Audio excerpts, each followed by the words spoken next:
When we talk about stories, the stories of the Quran specifically, they're not like any other stories. They're the best of stories. They're the most perfect of stories. Allah subhanahu wa ta'ala gave us the exact amount of details. Not too much where we get bored and we get lost in the details, and not too little that we don't know what's happening. It's the precise amount for us to know the context, but also grasp and focus on what matters and get the learning point. And that's why so many people love this surah, because it's all stories, it's very engaging. You can easily focus through it and it gives you the lessons that you need. And we're going to discuss these inshallah today.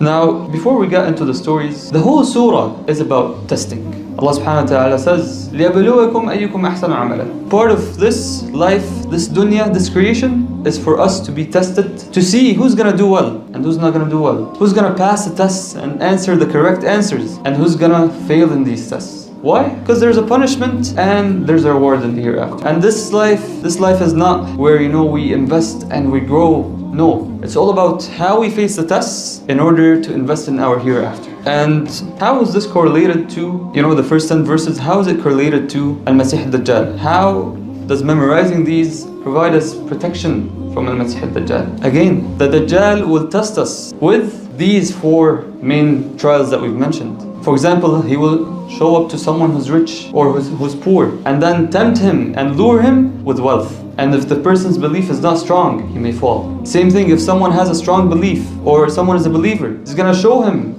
heaven or hell. And if we have the knowledge from the teachings of the Prophet ﷺ and we've memorized these verses, we'll know how to deal with that, and so on. And so memorizing these first 10 verses is very important. Now, the first story, Allah subhanahu wa ta'ala displays the youth who escaped, they were high in the community, but the society was a disbeliever society. And so they escaped that disbelief and that darkness to somewhere, right? They were just seeking, I'm just gonna leave this. It doesn't satisfy Allah subhanahu wa ta'ala. It goes against what I believe, I'm leaving. They didn't know to where. And initially they were all alone, each one of them alone. And then subhanAllah, Allah subhanahu wa ta'ala, when people trust and have tawakkul in Allah, Allah eases their affairs. Allah subhanahu wa ta'ala brought them together, guided them to go to the cave. They escaped to the cave with nothing and no plan. But Allah subhanahu wa ta'ala changed the status of the universe and the rules to accommodate them.